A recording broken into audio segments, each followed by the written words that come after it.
Market is down by 110 points or 1.68%. Apollo 13 nag-crash landing.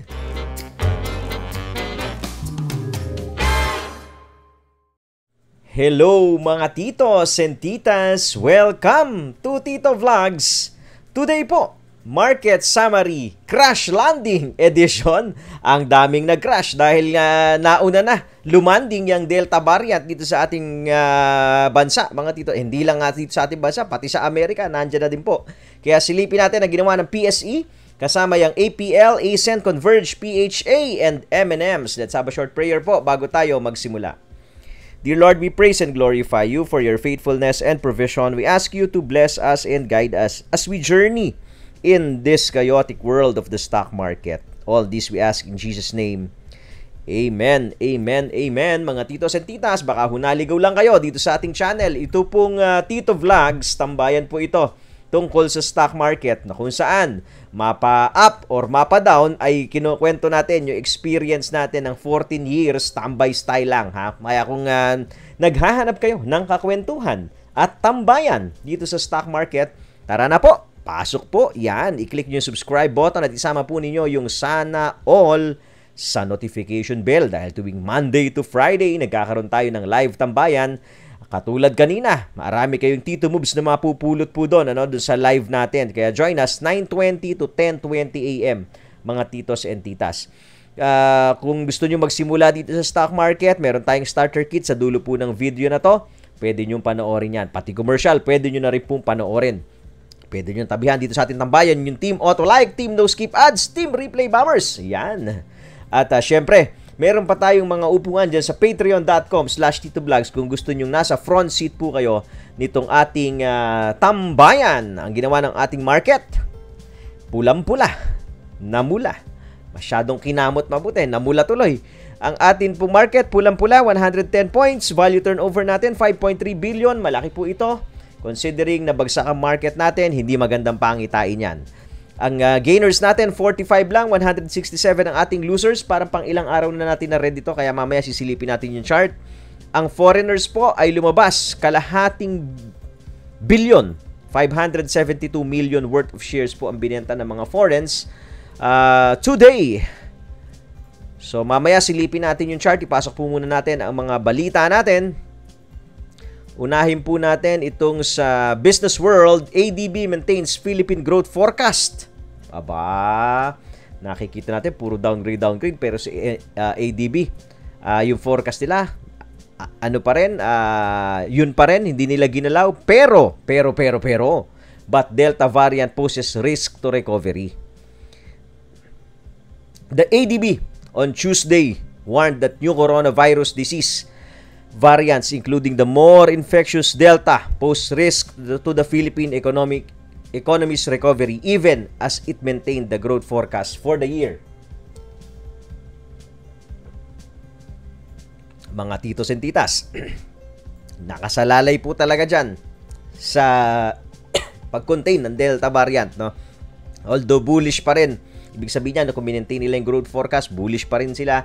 Pero, no, in the event na hindi natin makontrol yung Delta variant, na wag naman sana, magbabago po yan, mga titos at titas. No? So, at least meron pang konting pinanghahawakan, ha.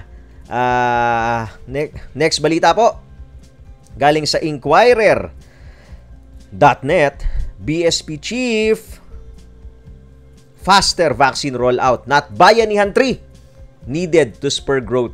Oh, eto na, ha. The head of Central Bank urged the government to focus on accelerating the rollout of anti-COVID-19 inoculation around the country instead of foisting the possibility of a third multi-billion spending package to combat the ill economic effects of the pandemic. In a mobile phone message to reporters, BSP Governor Tito Ben Jocno said the passage of a so-called Bayanihan 3 bill by Congress would not positively impact the country's international credit standing. Yun na ang concern ni Tito Ben. Sabi niya, wala na tayong magagawa. Kahit ano ang pump the pump gawin natin. Simple na naman yung sinasabi ni Tito Ben, eh. Di ba?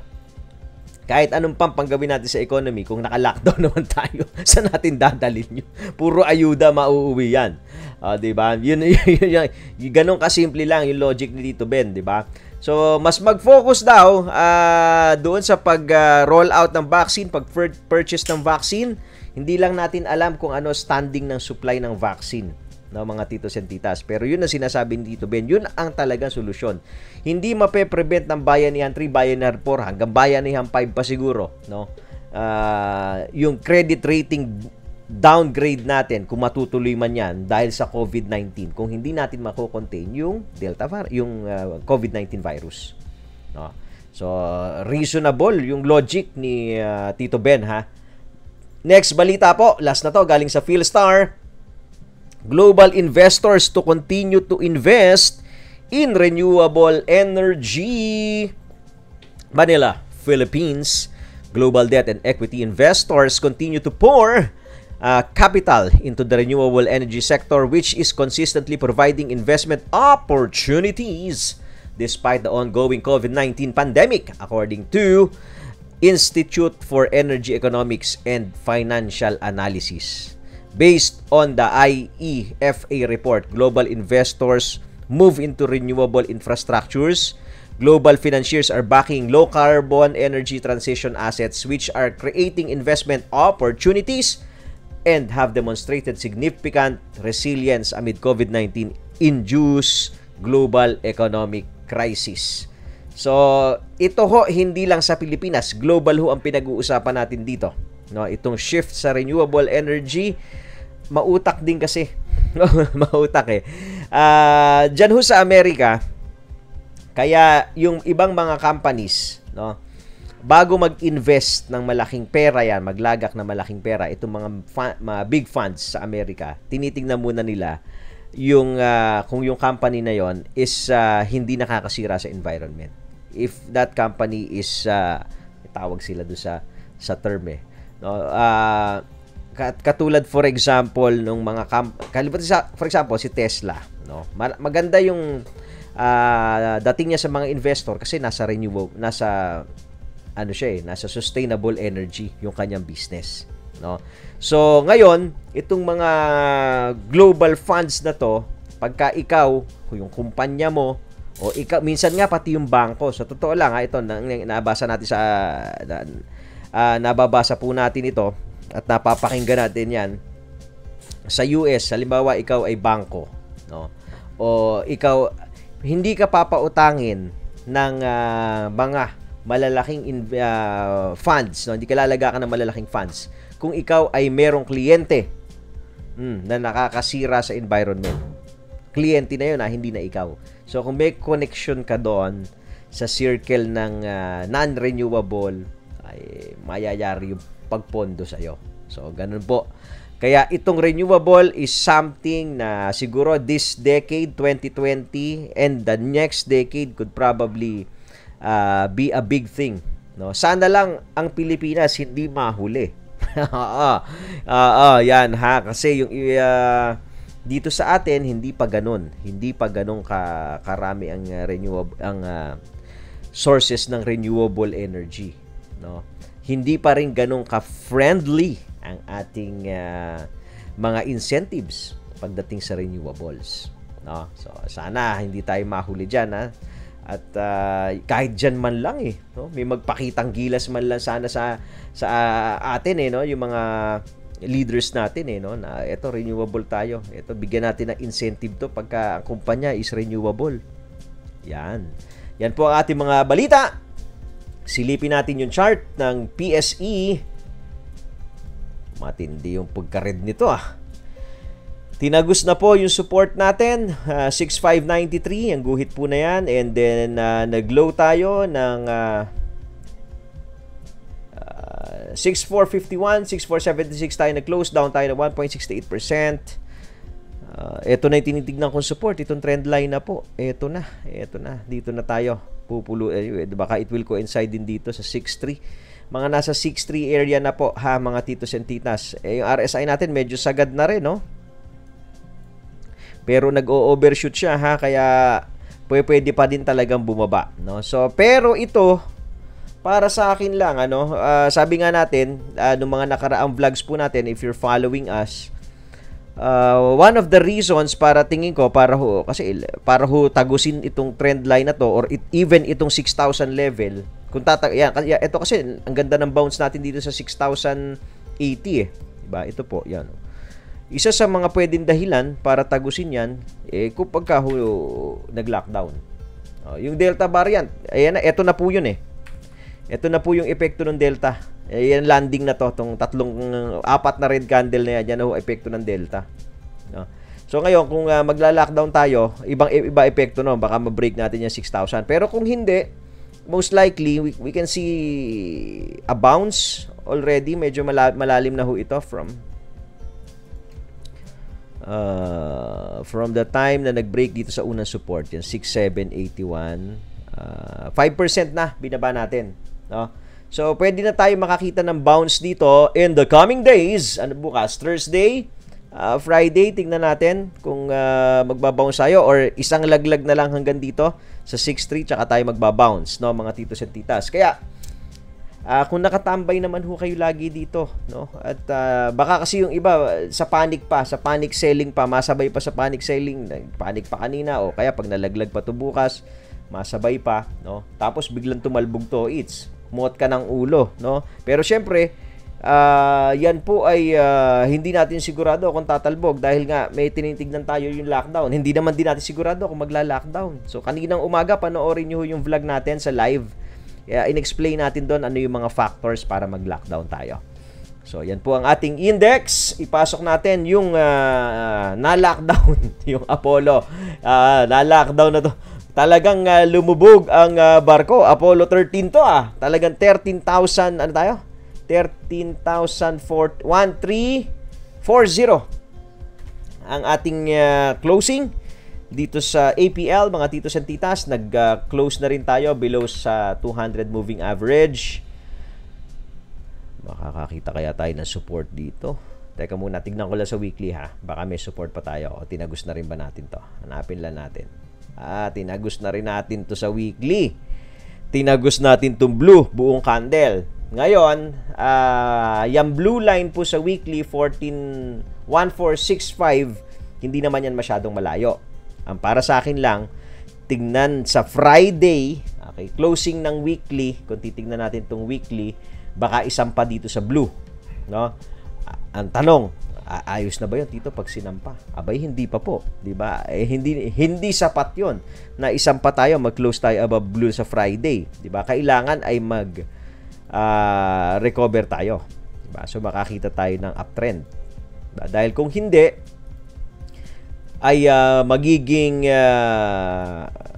parang bounce lang talaga yon. Probably yung ibang mga hindi pa nakalabas will take that opportunity to lighten up again, to lighten up pagka nakita nilang nag-bounce na ganyan at hindi natin na-sustain to. Magiging resistance natin yung EMA 13 muna po, mga titos and titas. Nasa 1738 po yan. Sa daily natin, itong M8 200 nasa 1622, no? So sa weekly kailangan, sabi natin, mag-close tayo ng 1470 ba? Yun yung kailangan nating closure sa weekly chart po natin. Otherwise, pag hindi po nangyari yan, ako ito natin titignan layo nito. Sustain kaya natin to.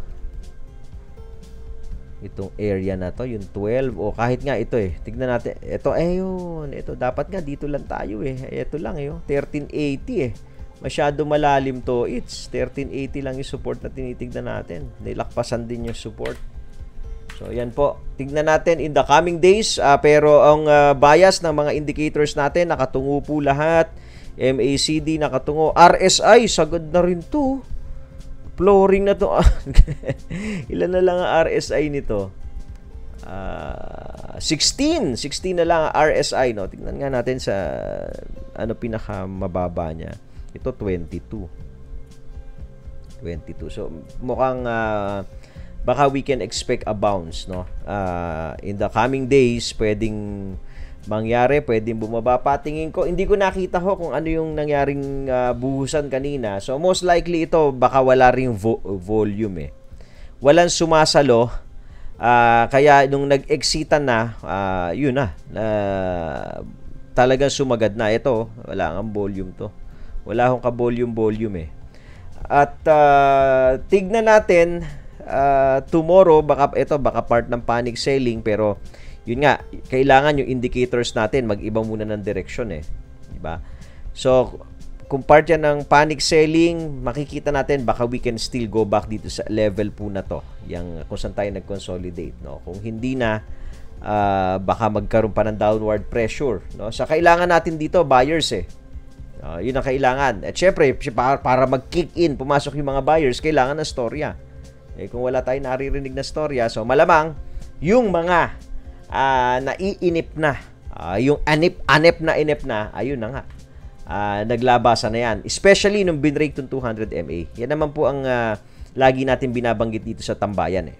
Yung 1650 area lang. Sabi natin pag binrake yan, malamang magkaroon ng panic selling. Yan po ang APL. ASEN.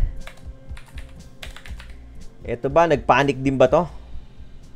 Baka panic buy ginawa dito. ASEN, nag-close tayo, 8. Support na tinitignan din po natin yan. Psychological number, yung 8. Last time, nag-bounce tayo sa 780. Teka muna, ano ba low natin kanina?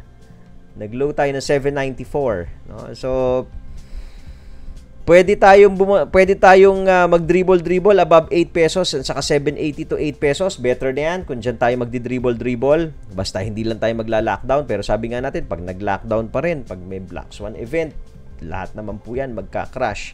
Pero ang maganda kay ASEN, meron tong strong support. Eto na, tinitignan natin, 675. Diba? Eto, hindi naman kasi pang short term to eh.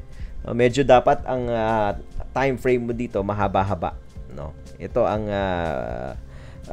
dapat medyo ganon. Pagka short term lang, quick trade, pwede rin siguro, pero medyo maliit lang yung spread eh. Pagka kinu-quick trade, no? Magiging resistance na ni ASEN yung EMA13 and MA20 ha, mga titos and titas. Pero bago natin ituloy, papaalala lang ni Tito na pindutin yung like button at lagi natin paalala, ito pong ating programa ay rated KKBB po, no? Hindi po to financial advice at kanya-kanyang bili at benta po tayo. Next po, si Converge. Ito ba, kanina parang maganda pa rin yung chart eh, no? Lakas pa rin ito Converge. 43, up ng 43.43%. Si Converge, nakaupo pa rin sa kanyang EMA13 and MA20, pero nandun pa rin yung bearish divergence. Yan po, no? Yan, bearish divergence, ha? Huwag babaliwalain. Nakita natin sa PSE yan. So, nandun pa rin siya. Pababa MACD, pero paakyat yung presyo. So, bearish divergence. Nakita natin sa green po ito. So, the moment na bumigay yan, dito tayo pupulutin. 21, pwede dyan. Retest ng breakout point. Malalim-lalim din yan. Ilang percent niya? Kung i-retest natin yung breakout point, 11%. Diba? So, malalim-lalim din. Tataas pa to. Pwede pa kasi tumaas kasi nga yung trend line niya paakyat. No? So, in the event kasi na mag-correct, malalim eh. Malalim. So, kailangan ng konti pang pasensya at timing. Sabi nga natin, how are you going to buy pagka yung mga ganitong klaseng stocks ang bibilin mo? The likes of ASEN, the likes of Converge, yung mga may growth stories, yung mga may laman, paano mo siya bibilin? No? Yan po ang i-share natin dito sa ating webinar sa darating na Sabado na yan, mga titos and titas. Ha? Baka gusto nyo lang tumambay sa Sabado, ay inaanyanyahan ko po kayo. Pwede ho tayo pwede ho kayo sumali dyan sa ating cold hard truth about stocks and crypto. Ikukwento natin yung mga Tito moves sa isang upuan. Yung link ng registration ay nasa description po ng video na to. So, kita-kits po tayo sa Sabado. Magdala kayo ng popcorn. Mahaba-haba yan. Ang only popcorn dapat kayo dyan kasi only tanong. Lahat ng mga gusto nyo linawin hanggat masasagot natin, sasagutin po natin yan. Yan po ang Converge. Resistance, yun pa rin ha. Ito pa rin yung recent high niya. Next natin, si PHA. Ano ba ang lagay ni PHA? Nag-crash landing din ba to? Ay, tumagos na rin sa 200 MA. Actually, sa 160 lang to. Sabi natin, pagka bumigay yung 160, magkakabuhusan, ayun na, nangyari na nga po. Nagkabuhusan na, nag-low tayo ng 136. Nasa ng resistance na, nasa ng support natin. Resistance kagad eh. Support muna. Support muna. Huwag muna yung resistance. Nasa ng support natin. Ito, pwede nating gawin support po ito. Yung breakout point na to. Nasa 124, 125 area. Malapit-lapit na rin yan. Ha? Magiging resistance na po muna. Yan, 200 MA at lahat po ng linya na yan. Especially yung 160. Ang tagal bumabad ni pamparampampam dyan. Ha? Yan po si PHA. Last na natin, M&M's. Sumobra yung tinagos na ba natin to? Lumagos na ba tayo sa ayun, nakabingit pa rin, ano? Low natin 365. Nag-close tayo 3, nag-close na tayo below do sa low natin. So hahanap na tayo ng next support natin. Probably itong area na po na yan. Ito na yan. Nasa 325 area na po ang support natin. MACD natin. RSI natin, sumasagad na rin. Halos nasa flooring pero mukhang may ibababa pa to. Based no sa RSI niya, mukhang kaya pa niyang bumaba. Siguro mga 320, 325, no? Remember, ang IPO price po nito is piso lang. Umakyat ng 8. No? Layo na rin ang inakyat kasi. Hindi lang na, nung bumaba ito parang kamukha nun dito, dire-diretso rin yung pagbaba, no? So yan po, magiging resistance ni M&M's, lahat po ng linya na yan. Ayos. Napanood po ba yung napanood po ba yung commercial? Salamat po sa pagtambay ngayong gabi. Panoorin niyo po yung starter kit natin at saka yung storya natin about Ghost Month. Andyan po. As always, magkita-kita po tayo bukas Thursday. Trade wisely. God bless you all. Stay dry. Kung nandito kayo sa Pilipinas, medyo maulan. Bye.